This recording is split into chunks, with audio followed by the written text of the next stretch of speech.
자, 이 시간에는 이제 우리가 앞에서 당좌자산의 공부를 시작을 했는데요. 당좌자산에서 지금 정리된 개념 과목이 뭐냐면은 현금, 당좌예금, 보통예금, 그리고 현금성 자산 정리를 했고, 그 다음에 단기 금융 상품으로서 정기예금, 정기적금, 그리고 아주 시험에 많이 나온다는 단기 매매 증권.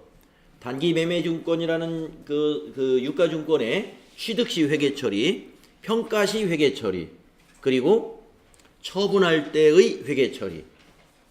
이렇게 세 가지의 회계 처리 유형이 있어요. 거기까지 마친 것 같습니다. 그 다음에 당좌 자산은 이제 매출 채권으로 넘어왔는데, 이 매출 채권 역시 중요합니다. 매출 채권.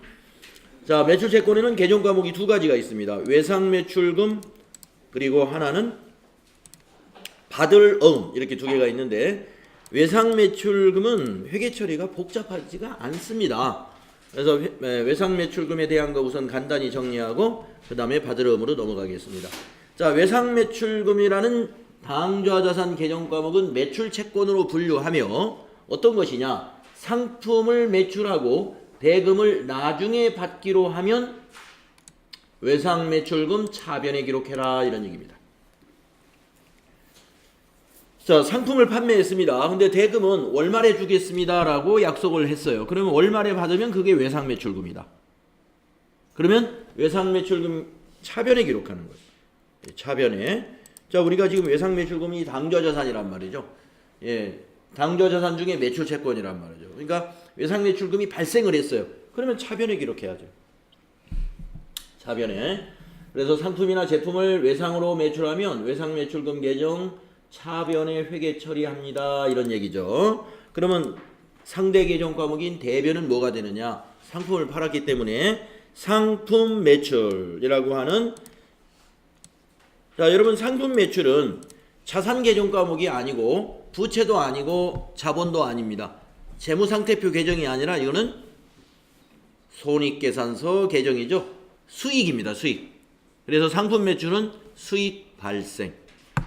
자, 우리가 이 당좌 자산을 공부하면서 말이죠, 자산만 공부하는 게 아니에요. 앞에서도 말씀드렸습니다만은 수익이나 비용 같은 거 지금 함께 나올 수밖에 없습니다. 지금도 외상 매출금의 회계 처리를 하려고 하다 보니까 상대편 계정 과목 대변에 자연스럽게 수익 계정 과목이 하나 나타나죠. 지금 수익 계정 과목을 함께 공부하는 셈이에요.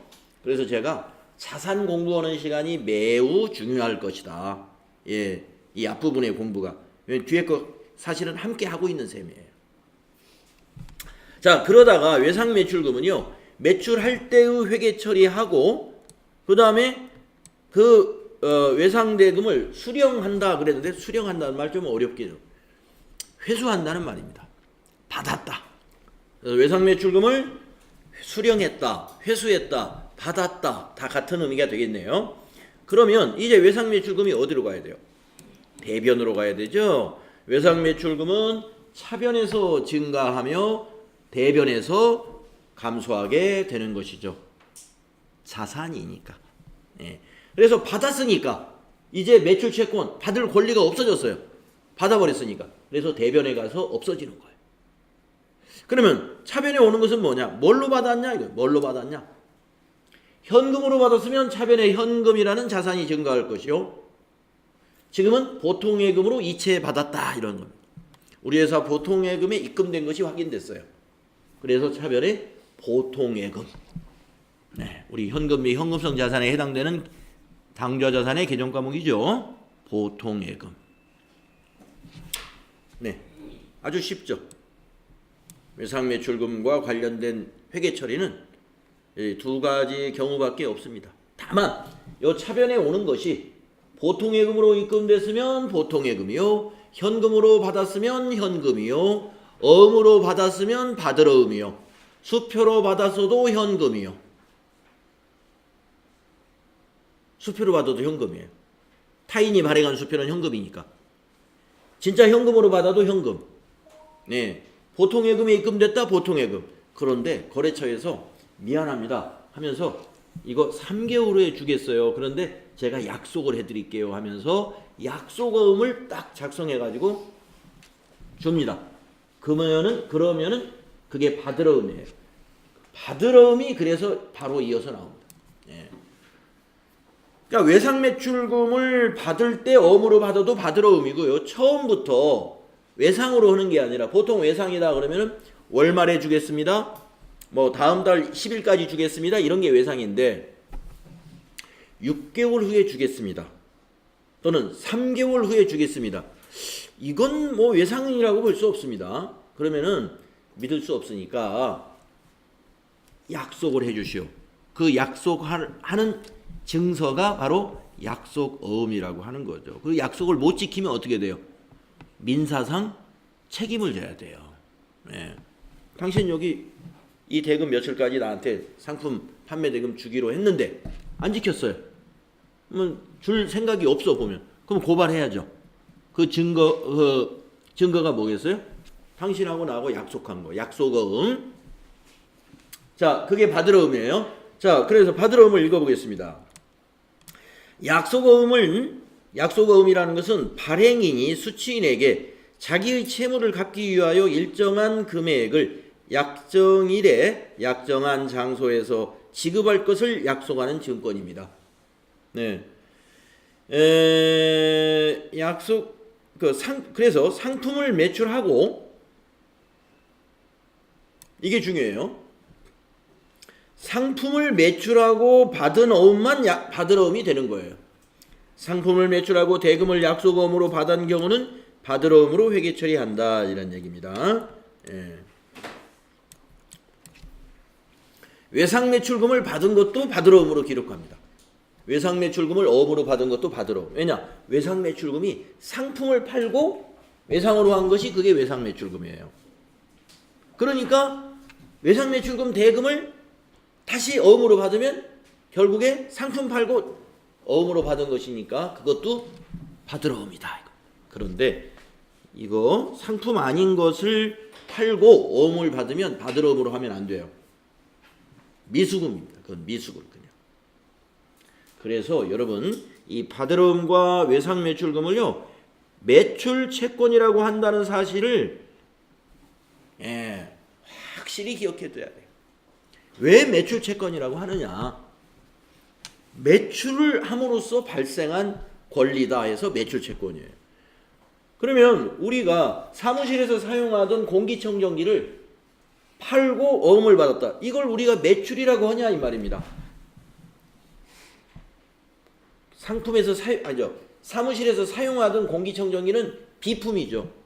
비품을 매출했다 이렇게 표현 안 해요. 네, 처분했다. 이런 얘기죠. 그러니까 매출했다는 얘기는 우리 회사가 만약에 의류를 판매하는 업종의 도소매업이다. 그러면 옷을 팔았을 때 그걸 매출이라고 그러지. 우리 가게에서 사용하던 PC를 팔고서 내가 오늘 매출했다. 이런 말이 안 되죠. 그건 처분한 거예요.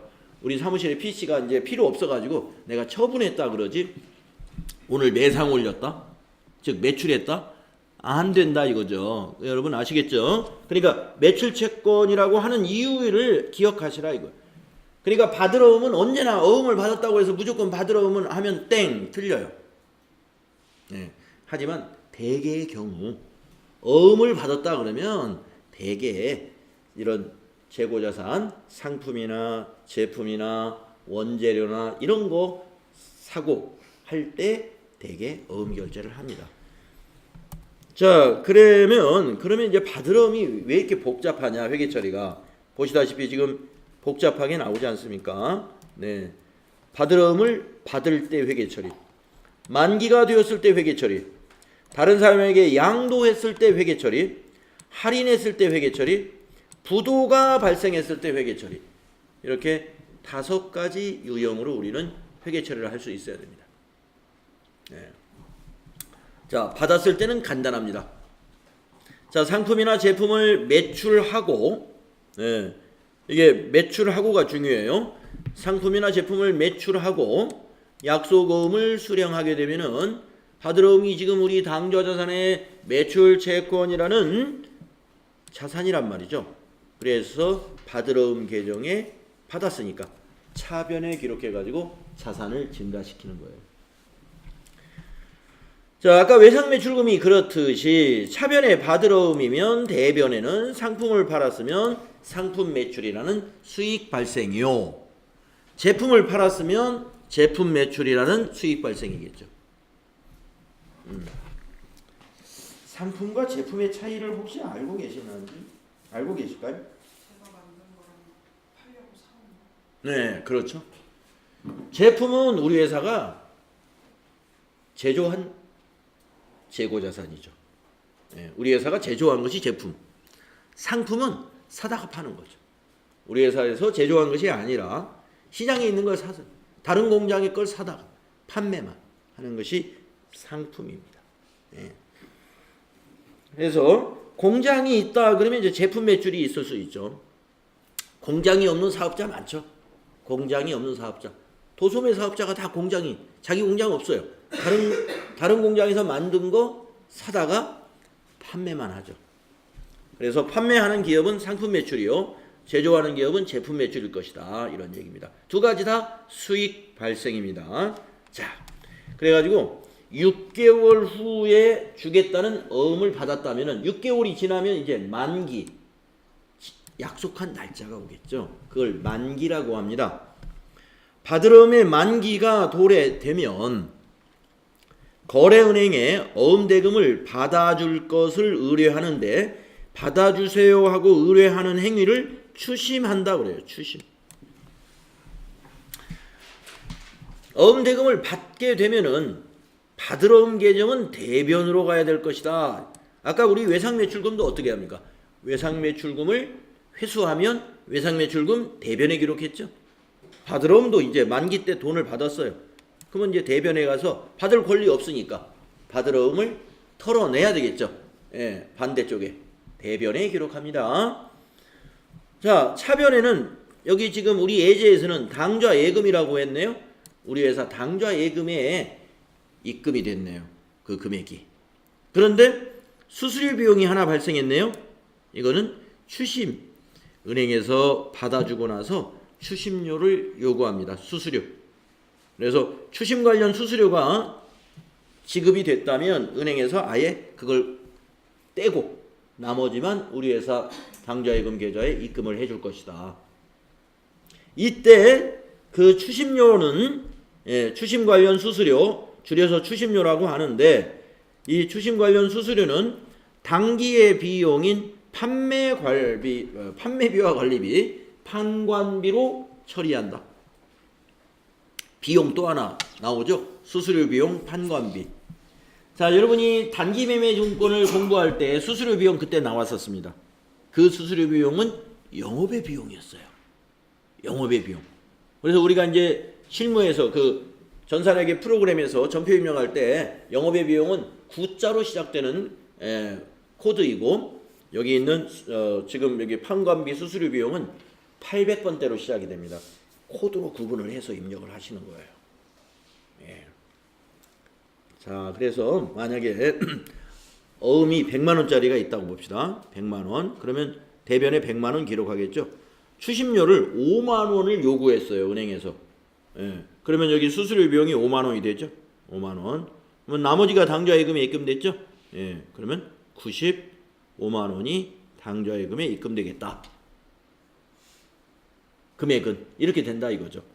100만 원짜리 어음이 만기가 되어서 은행에 우리 회사 거래은행에 받아줄 것을 의뢰했습니다. 그랬더니 비용이 5만 원이 든대요. 너무 많이 들었어요. 이렇게 많이 나가진 않습니다. 계산 쉽게끔 제가 5만 원이라 한 것이죠. 그러면 이렇게 회계 처리가 된다 이겁니다. 대변에 받으러움 100만 원 자산 감소. 차변에 당좌예금 95만 원은 자산 증가. 차변에 수수료 비용 5만 원은 판관비니까 비용 발생이 되겠죠. 이런 거래를 혼합거래라고 한다. 네. 이제 우리가 그 배운 것을 여기다 다 대입해 보시는 거예요. 네.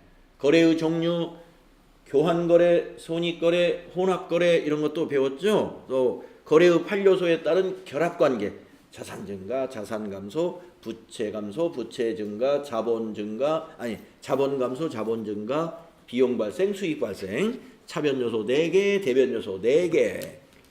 이런 것을 전부 대입을 해 보셔야 됩니다. 대입해 보세요. 자, 세 번째 바드러움에 관련된 것은요, 배서양도를 하는 겁니다. 여기서 배서라는 건 어음의 뒷면에 서명한다.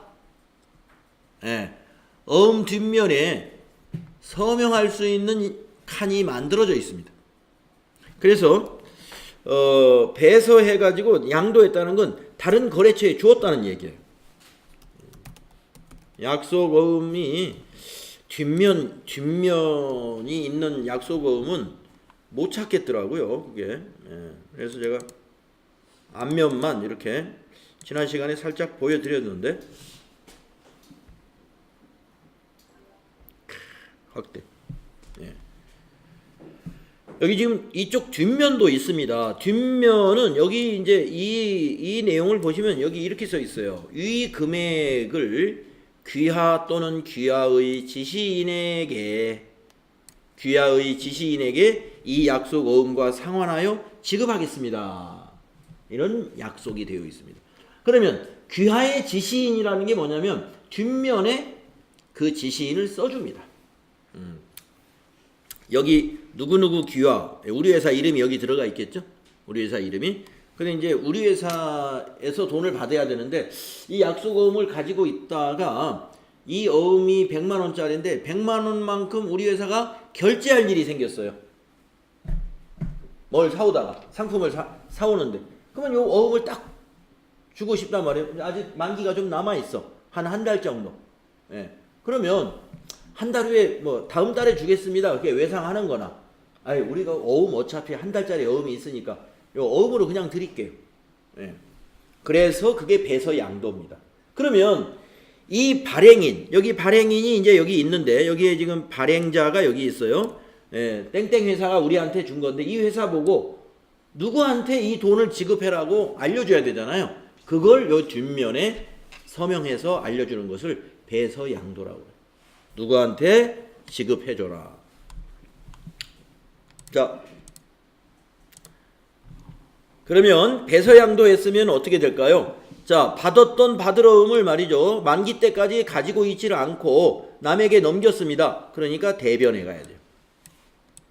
줘버렸으니까 바드러움 대변. 그럼 차변은 뭐가 되느냐? 지금 여기서는 외상 매입금을 갚기 위해서 주었다는 거예요. 자, 내용을 읽어보면 바드러움 뒷면에 배서하고 양도하면 바드러움 계정 대변으로 회계 처리합니다. 예, 바드러움 대변 가는 거 맞아요. 넘겼으니까 배서 양도했으니까.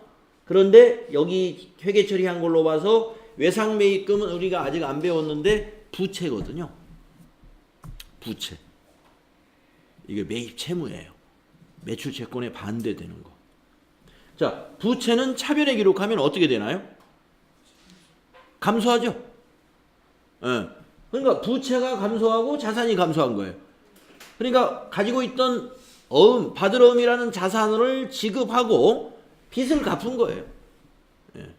그럴 때 이렇게 차변에서 부채가 감소하고 대변에서 자산이 감소한다. 이해가시죠? 자, 배서양도 때 회계처리 알아봤습니다. 자, 그 다음에 또 어음은요.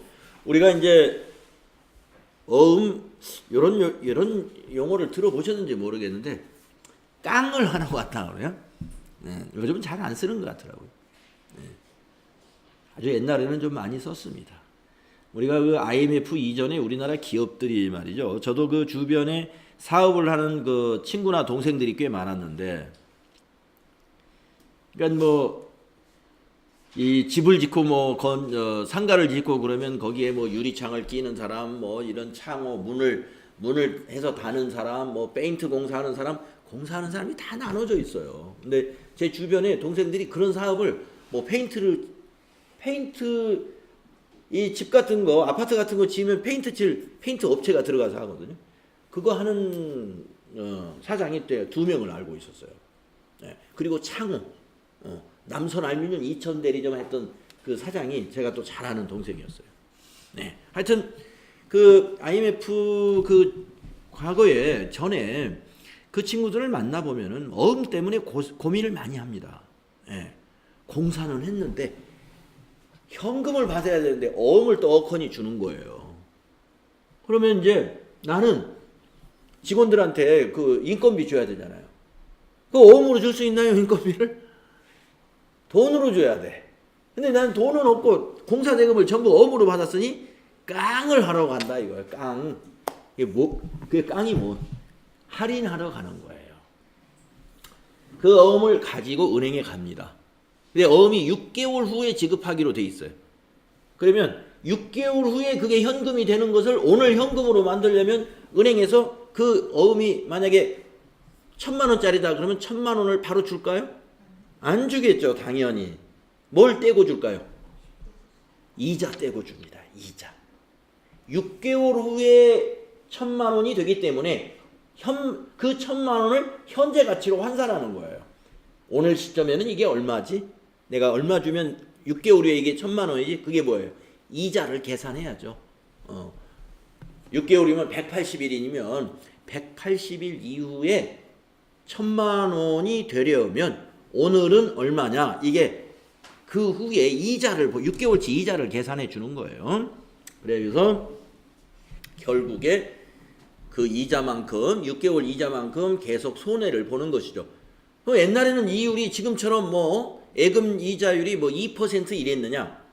안 그랬습니다. 지금 우리가 지금 이자율, 대출 이자율이나 이 예금 이자율이 지금 뭐 1%, 2%대를 지금 살고 있는데 요건 옛날에는 꿈도 이런 이자율은 생각도 못 했어요. 보통 막 10%. 예, 이자율이 높았습니다. 예, 그러니까 예를 들어서 10%만 떼어도 어떻게 1000만 원짜리가 졸지에 900만 원짜리가 되는 거예요. 그냥 100만 원 그냥 없어지는 거예요. 100만 원. 예. 그러면 그 사장님들이 뭐라 그러냐면 아이고 이거 다 해서 내가 남는 게 100만 원인데 이런 거 어음으로 받으면 남는 것도 없네. 그러니까 어떻게 합니까? 공사 금액을 더 부풀려야 되겠죠. 이거 어음으로 받을 걸 생각을 해서 원래는 견적이 이게 1000만 원이 맞아. 근데 이거 분명히 이 사람들이 어음으로 줄 거란 말이야. 에이 200만 원 더 얹어. 그래서 1200만 원으로 뭐 단가도 좀 올리고 시간도 좀 작업 시간도 좀 늘려서 넉넉하게 견적을 한다. 네, 아무튼 그런 얘기들. 그래서 항상 그 친구들을 만나면 이거 뭐 어음 깡을 해야 되는데 은행에서 깡을 안 해준다는 거예요. 왜냐? IMF가 갑자기 왔겠어요? 예. 이게 나중에 이게 부도가 날 수가 있어요. 부도가. 그러니까 유명한 회사 현대건설 이름만 대면 딱 아는 이런 데는 해줍니다. 망할 리가 없을 것 같으니까. 근데 여러분 알다시피 IMF 때 은행도 망했는데 망하는 회사가 없을 리가 없죠. 그 시기에는. 네. 그랬습니다. 그래서 뭐 그런 기억이 참 나는데 그래서 IMF 이후에는요 모든 사업자들이 현금 없으면 장사를 못했어요. 네. 어음 이제 일체 안 받는 거예요. 어음 일체. 네. 현금 없는 사람은 장사를 못했습니다. 자, 그게 깡이에요. 이걸 우리는 깡이라고 안 하고 할인이라고 해야 됩니다. 할인. 네. 속어예요. 깡이라는 것은. 그래서 어음을 할인한다. 자, 내용을 보시면 받을 어음의 만기가 되기 전에 은행에 배서 양도하고 은행에다가 양도하는 거예요. 자금을 조달하는 것이다. 할인료는 매출채권 처분 손실로 처리하라. 예. 아까 만기가 되었을 때 수수료하고는 다릅니다.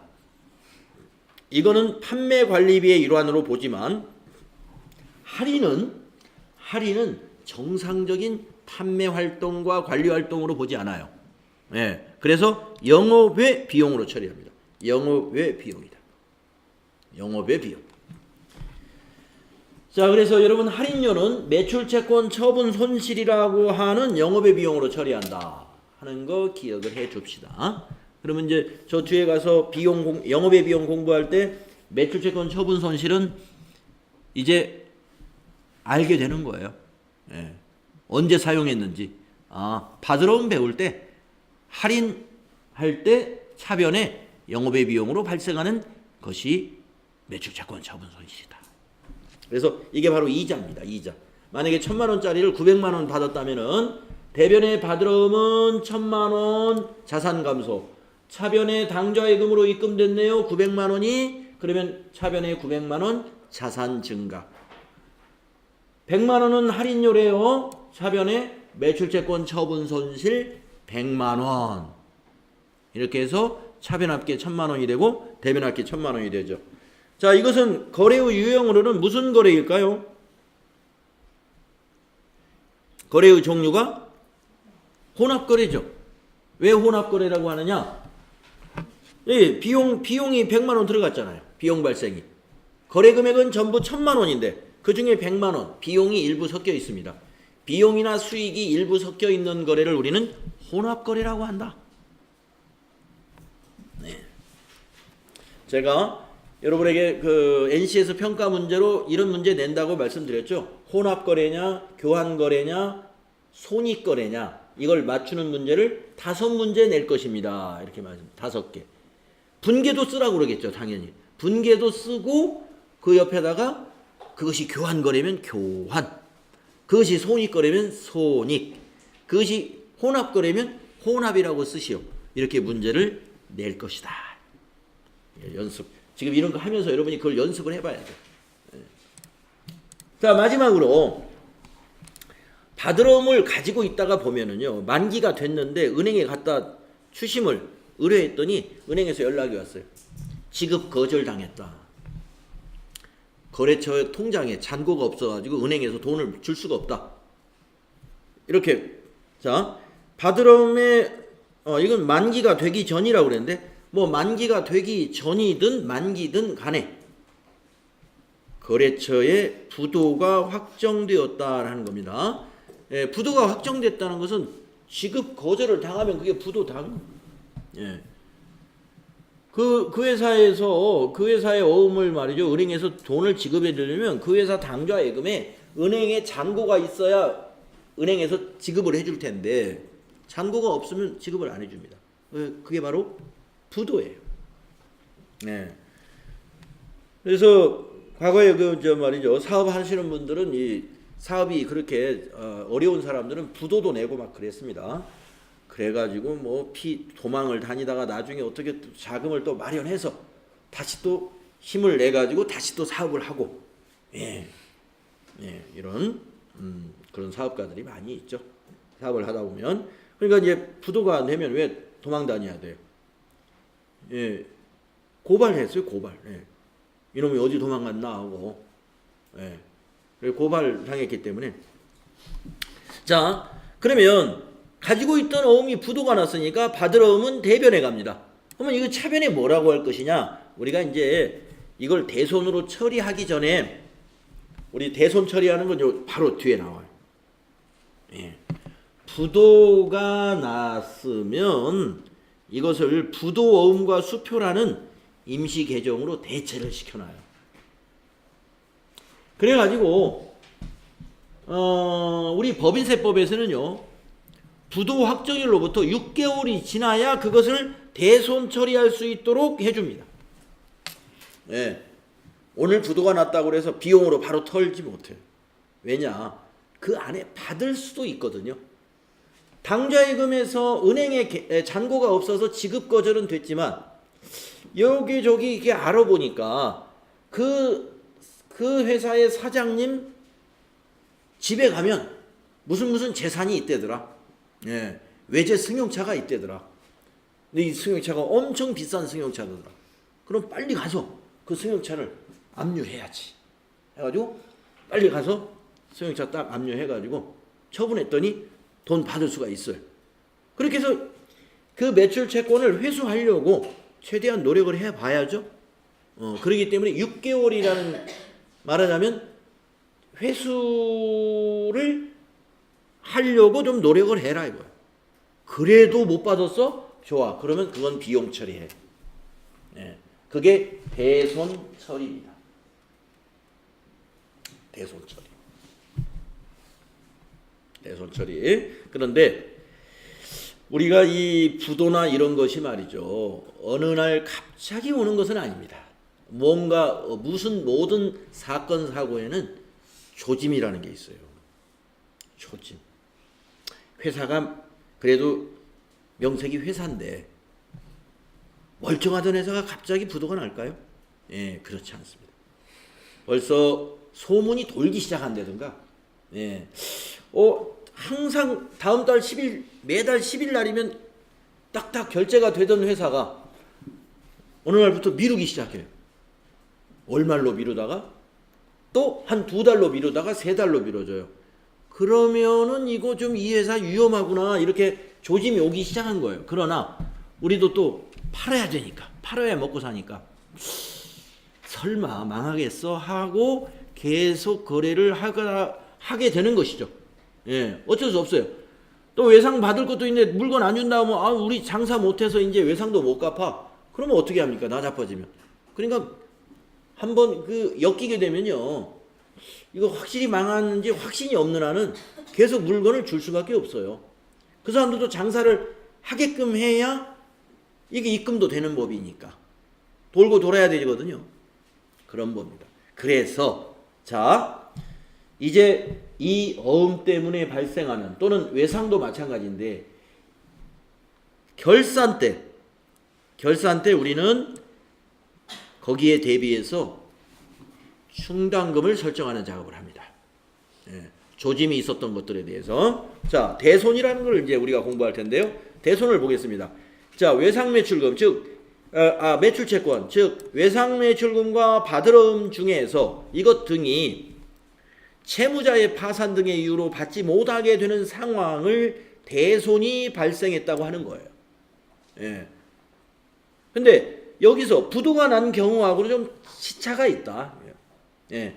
부도가 난 날로부터 우리 법인세법에서는 6개월이 지나야 대손으로 인정될 수 있다. 자, 그럼 다음 페이지로 넘어가 보면요, 대손 충당금이라는 개정 과목이 떡하니 나옵니다. 예. 자, 우선 대손 충당금은 이렇게 메모를 해놓을 필요가 있어요. 매출채권의 차감 계정이다. 오늘 처음 나옵니다. 아마 앞에서 이 차감 계정이라는 말 여러분 오늘 처음 들으시는 거죠? 예. 앞으로 몇 개 나올 겁니다. 차감 계정이. 그러니까 여러분은 우리가 지금까지 이제 재무상태표 관련 개정 과목에는 자산부채 자본이 있다 해서 지금 이거 자산 배우고 있는 거거든요. 근데 자산의 차감 계정이 앞으로 몇 개 나올 거예요. 그 중에 지금 오늘 대손 충당금 처음 나왔어요. 하나. 대손 충당금은 우리가 지금 매출채권 배우죠? 매출채권에는 개정 과목이 몇 개가 있어요? 2개. 외상매출금과 받으러움.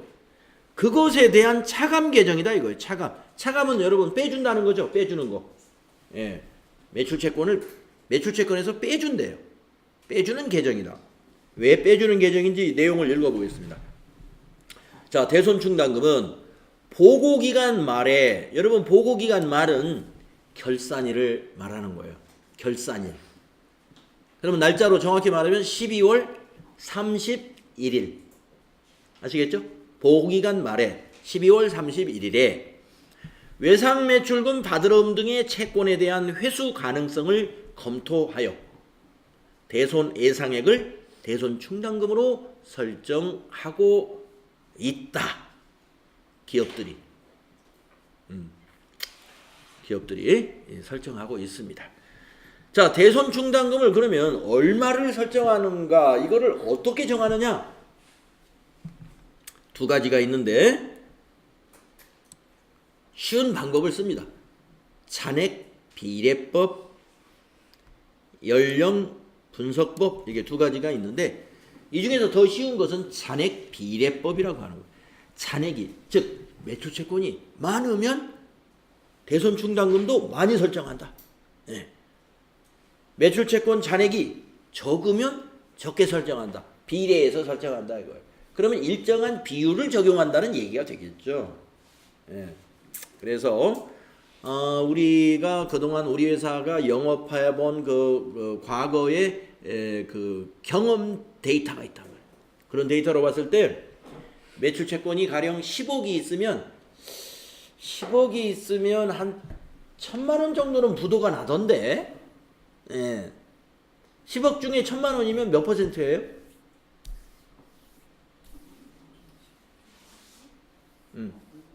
몇 퍼센트? 10억에 1,000만 원. 응? 10억에 1,000만 원이면 몇 퍼센트인가요? 10억에 10%면 1억이죠. 그러면 1,000만 원은 1%죠, 1%. 네. 그러니까 우리 회사가 과거에 이렇게 우리 과거 데이터로 보니까 외상 매출금하고 받으러온 잔액이 한 10억 정도 될 때 그 중에 한 1,000만 원 정도가 항상 보면 1,000만 원 가까이가 부도가 나고 있어. 1,000만 원 정도가. 그러면 1% 보는 거예요. 1%. 아, 우리 회사가 거래하고 있는 거래처에 부도율이 한 1% 되는구나. 1%. 1% 정도는 못 받는 걸 아예 계산을 해두는 거지. 네. 그게 잔액 비례법입니다. 자, 연령 분석법은요, 조금 더 정밀하게 대손충당금을 계산하는 방식인데, 매출 채권의 발생 기간에 따라서 대손율을 서로 다르게 설정을 합니다. 예. 그러니까 매출 채권의 발생 기간을 연령, 우리 사람의 나이처럼 봤다는 거죠. 나이가 많으면 안 좋아요. 예. 사람도 나이 많으면 안 좋지 않습니까? 그러니까 매출 채권도 연령이, 자, 매출 채권 6개월짜리 하고 12개월짜리가 있어요. 12개월이나 너무 오래된 거예요. 12개월. 6개월은 이제 6개월 지난 거예요. 오래될수록 못 받을 확률이 더 높은 겁니다. 오래될수록. 그래서 연령 분석법이 있다 하는 거 알고 계시고요. 만약에 시험에서 연령 분석법으로 나온다면 다 알려줘요. 예를 들어서 6개월치는 금액이 얼마이고 여기는 몇 퍼센트, 6개월치는 3% 적용하겠다. 또 12개월 되는 것은 금액이 얼마이다. 이거는 5% 적용해라. 이렇게 숫자를 다 줍니다. 그러면 우리는 계산만 해내면 돼요. 자, 보통 시험은 잔액 비례법, 전체의 몇 퍼센트. 자, 그래서 대손 예상액을 계산합니다. 어떻게? 아까 말씀드린 기말 매출 채권 10억이 있다. 그러면 10억 곱하기 대손 설정률, 우리 회사는 1%면 되겠더라. 그러면 10억 곱하기 1% 하면 돈이 1,000만 원이 나오죠. 1,000만 원을 대손 예상액이라고 우리가 하고, 이 대손 예상액만큼을 대손 충당금으로 설정을 하는 회계 처리를 결산일에 한다. 예. 그걸 우리가 해볼 겁니다. 자, 그래서 여기 밑에 표가 있는데, 기말에 대손 충당금 설정을, 그럼 계산하는 법은 위에서 알았으니까 대손 충당금 설정을 어떻게 하는가 볼까요? 네. 보고기간 말 대손 예상액을 대손 상각비라는 것으로 계상을 하는데, 이것이 차변에 오겠죠. 비용이니까. 매출채권 잔액에 대손 충당금을 설정하는 것이다. 자, 충당금 설정 방법 여기 나옵니다. 대손 충당금의 추가 설정액을 계산해라. 이거. 그러면 아까 대손 예상액과 추가 설정액은 뭐냐? 아, 대손 예상액이 아까 1,000만 원이 계산됐다면 빼기 기 설정된 건 빼야지. 기 설정된 대손 충당금 이미 설정되어 있는 거. 그러니까 우리 회사가 신규로 창업한 회사가 아닌 이상은 전기에 결산할 때도 대손 충당금 설정해 놓은 게 있겠죠. 그거 말하라고. 그건 빼고 추가 설정해야 된다. 그래서 전기에 설정된 것이 만약에 1,000만 원 설정을 해놨었는데 600이 남았더라. 600이. 그 올해도 대손 설정액을 아니요. 대손 예상액을 계산해 보니까 1,000만 원이에요. 1,000만 원. 1,000만 원. 자, 대손 예상액이 1,000만 원이다. 그런데 전기에 설정된 것이 600만 원이 남아 있더라. 그러면은 추가 설정 금액은 400만 추가 설정하면 되겠더라. 왜? 요 400에다가 600 기 설정돼 있는 거 이거 더하면 1,000만 원이 되는 거니까. 그것이 추가 설정액이라고 하는 겁니다. 추가로 설정할 것만 회계 처리하면 돼요. 보충법이라고 그래요. 보충법. 보충법. 그러니까 추가 예상액 대손 예상액을 전부 그냥 회계 처리하는 것이 아니라 대손 예상액을 일단 계산해 가지고 기 설정되어 있는 거를 얼마인가 조회해서 그거 빼고 추가로 설정을 하는 것이다. 그래서 이걸 우리가 보충법이다 이렇게도 말을 한다. 보충법. 그래서 회계 처리는 이렇게 합니다. 자, 아까 그랬죠? 여기서 대손 예상액을 대손 상각비로 계상한다. 이 대손 상각비가 차변에 오는 것입니다. 이게 뭐냐? 비용 발생이에요. 비용 발생. 자, 대손 상각비 아까 400만 추가로 설정하면 되죠. 기존에 600이 있다고 하면 여기 차변에 대손 상각비 400. 대변에 대손 충당금 400. 이렇게 회계 처리하면 기 설정되어 있는 600과 요 400이 더해져서 결국에 1,000만 원으로 대손 충당금이 설정되게 되는 것이다. 자, 여기 잘 이해가 갈릴지 모르겠는데요. 자, 대손 충당금의 정체에 대해서는 아까 배웠습니다. 대손 충당금은 자산의 차감 계정입니다. 그래서 대변에 가는 거예요. 자산의 증가가 어디입니까? 차변이잖아요. 자산의 증가가 차변이죠. 그러면 자산을 차감시키려면 반대쪽에 가야 되겠죠. 그래서 대손 충당금이 대변에 설정될 때 대변에 가는 겁니다. 그러면 차변에 뭔가 와야 되겠죠. 이것을 비용으로 처리해 버려요. 비용. 이 비용 처리하는 게 과연 맞을까?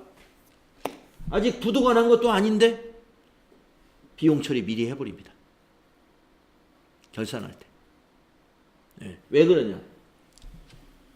이만큼의 그 뭡니까? 못 받게 되는 것은 단기의 영업 활동으로 인해서 못 받게 되는 거예요.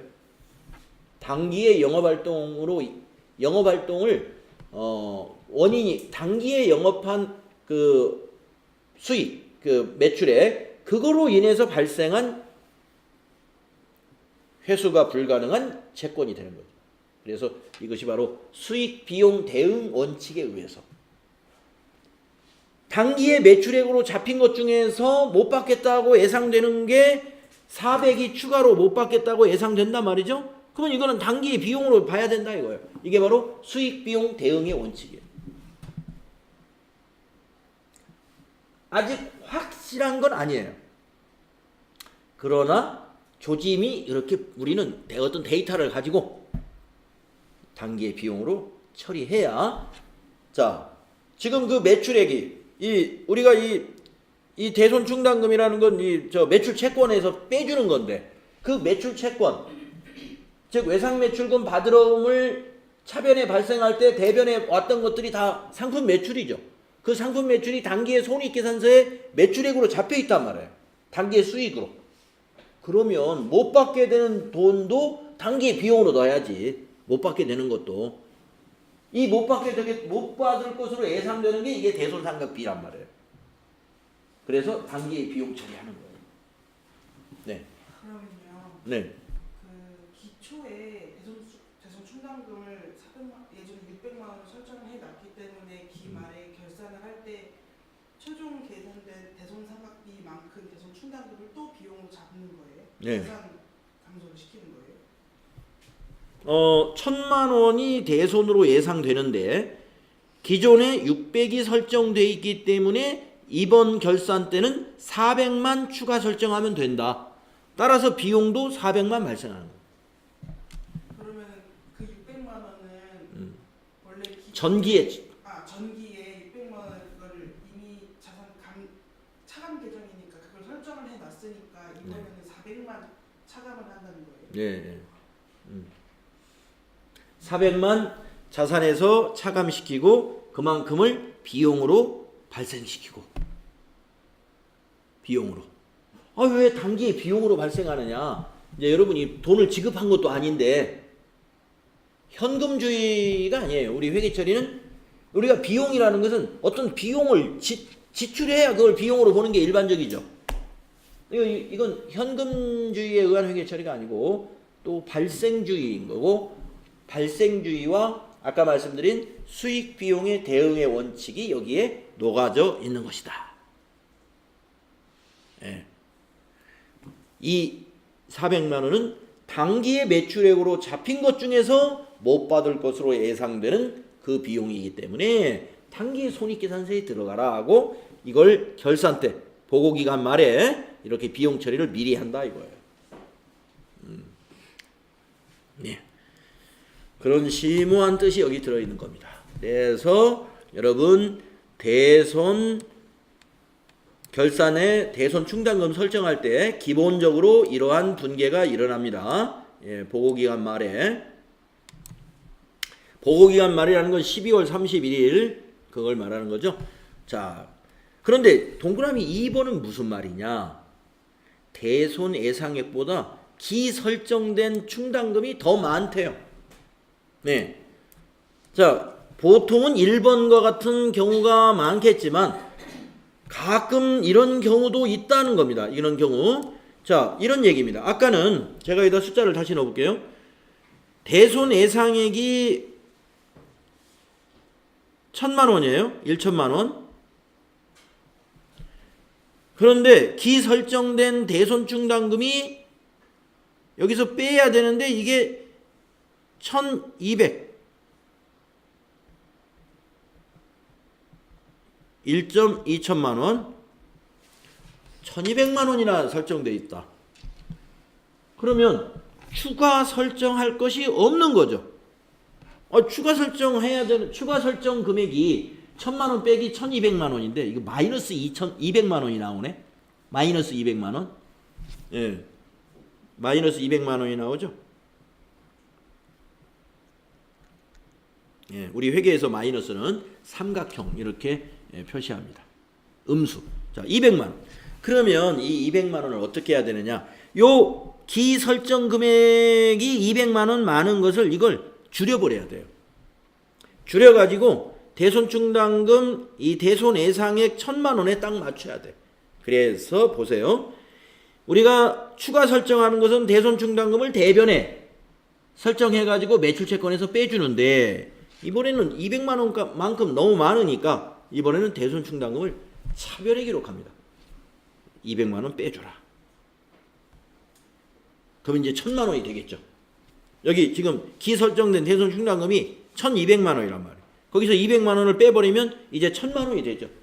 조금 전에 1번으로 1000만 원 만드는 거나 2번처럼 이렇게 해서 1000만 원 만드는 거나 결과는 같은 겁니다. 그러면 대손충당금을 빼주고 이쪽에서는 뭐라고 할 거냐 이거예요. 이게 과거에는 이거 비용 처리했죠. 비용 처리, 대손삼각비로 비용 처리했는데 그러면 대손삼각비에서 빼주면 되겠죠. 이게 설정할 때 비용 처리했으니까 이게 남은 것은 다시 비용에서 빼주면 되잖아요. 그래서 대손삼각비 했으면 좋겠는데 대손충당금 환입이라는 개정 과목을 만들어줬습니다. 예. 대손삼각비에서 소멸을 시켰으면 좋겠는데 그렇게 안 하고 대손충당금 환입. 그러면 이 대손충당금 환입은 무슨 계정이냐? 또 여기 밑에 파란 글씨로 나와 있죠. 판매비와 관리비에서 차감하는 항목이다. 여러분 대손삼각비가 판매비와 관리비예요. 요 대손삼각비가 이게 판관비거든요. 이게 거기에서 빼준다. 그러니까 정확하게 대손삼각비에서 빼주진 않지만 판매비와 관리비 총액에서 그냥 빼주는 거니까 결국에 판관비에서 빼주는 거예요. 환입을 시키면 어떻게 된다? 판관비에서 빼준다. 그때 개정 과목은 대손충당금 환입. 대손충당금 환입이라는 별도의 개정 과목으로 대변에 기록하면서 과거에 대손상각비로 비용 발생시켰던 거에서 빼주는 것이다 이거예요. 이해가시죠?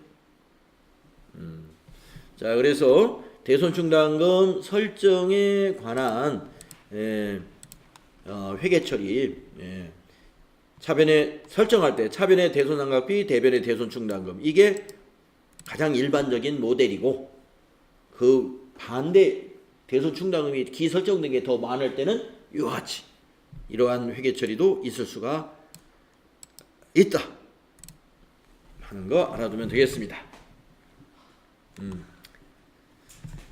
자, 우리가 이제 회계 처리를 이렇게 결산 때 대손 처리하는 거니까 이게 결산 수정분계예요. 이게 결산 수정분계. 그래서 여러분들 저하고 같이 앞에서 그 회계의 숲을 봅시다 하면서 회계의 순환과정 공부할 때 결산 수정분계는 그냥 건너뛰읍시다 하고 없는 걸로 하고 지나갔잖아요. 이렇게 복잡한 설명을 해야 되니까 그때 지금 오늘 하는 얘기를 그때 했다고 생각해 보세요. 뭐 너무 어렵다. 결산 수정분계에 해당되는 것은 이거보다 더 훨씬 많은 일들이 뒤에 이제 나오게 돼요. 거기에 지금 첫 번째 결산 수정분계 첫 번째 사례를 우리가 배운 것이다라고 합니다. 그러니까 이런 회계 처리를 1월 달에도 하고 4월 달에도 하고 5월 달에도 하는 게 아닙니다. 이거는 언제예요? 보고기간 말에 12월에 하는 회계 처리예요. 12월에. 그래서 결산 처리 같은 경우는 이제 그 기업에서 그 회사에서 결산 수정분계 같은 경우는 조금 고참들이 해야 되겠죠. 예. 뭐 좀 과거 역사도 좀 알고 이런 사람들이 하게 될 것이다. 네. 자, 10분간 쉬었다가요. 이것하고 연결되는 거.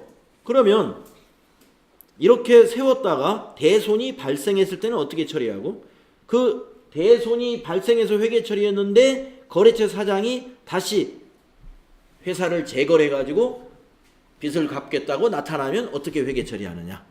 네. 이어서 다음 시간에 알아보겠습니다. 네.